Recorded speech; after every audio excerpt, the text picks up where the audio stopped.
Greetings from the top of Myrtle Hill Cemetery. Top of Myrtle Hill. We're looking at downtown Rome from here, right through the Batty Mausoleum spire, which is right here in front of us. You can see the clock tower across the way. One point I wanted to make from this vantage point, it's one of the best places you can see downtown Rome. Over in the distance, there's two hills there. You can see one barely to the left and one to the right.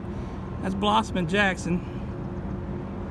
And then if you come a little bit to your right, you can see the hotel over there in the distance. That's on top of what's left of Lumpkin Hill. Of course, the clock tower sits on top of what we now know as Clock Tower, is also known as Neely Hill. And just a little bit to the right of that, behind the Methodist Church steeple, you can see Old Shorter Hill, which was once home to one of the great lost buildings of Georgia history, the old Shorter College campus. Shorter College moved from that location. The building was used a couple other educational institutions, but it was eventually lost to time.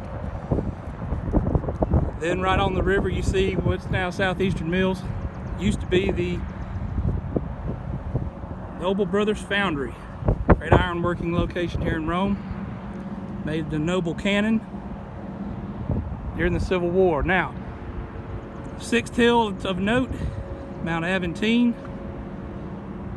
and then of course Myrtle, where I am now. That makes you 7 hills of Rome that drew their name from the ancient city of Rome. The town was actually named by one of the founders, a group of men, a man named Daniel Mitchell.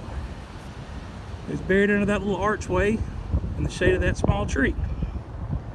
He was the one that chose the name Rome. Of course, there's a nefarious story about how it came up with that, with his name being the only one in the hat when the names were drawn. Whether that's a true story or not, I do not know. Rome, known as the city of 7 hills, the city of 3 rivers.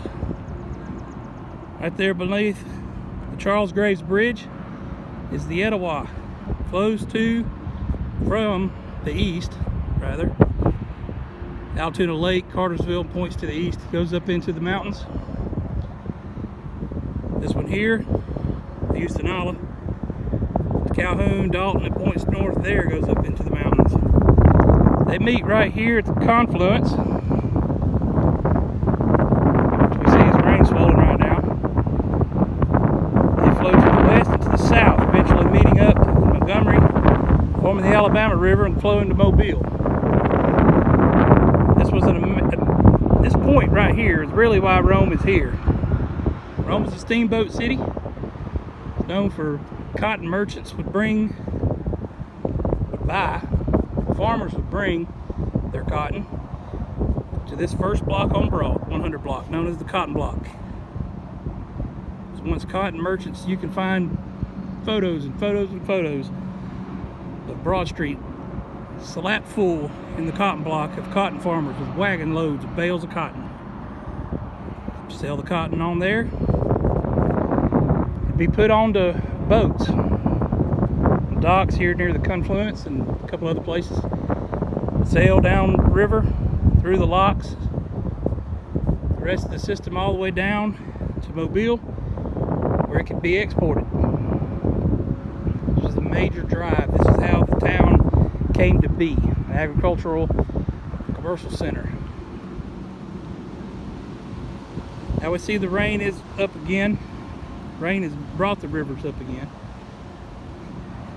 The levees are keeping them in check right now. Of course, Broad Street raised an average of 12 feet almost 100 years ago to prevent the flooding when the levees were built. All those stories that we would have seen from the past, photos, stories that have been passed down of all the people on their boats going down Broad Street. That's not happening today. Engineering is taking care of that.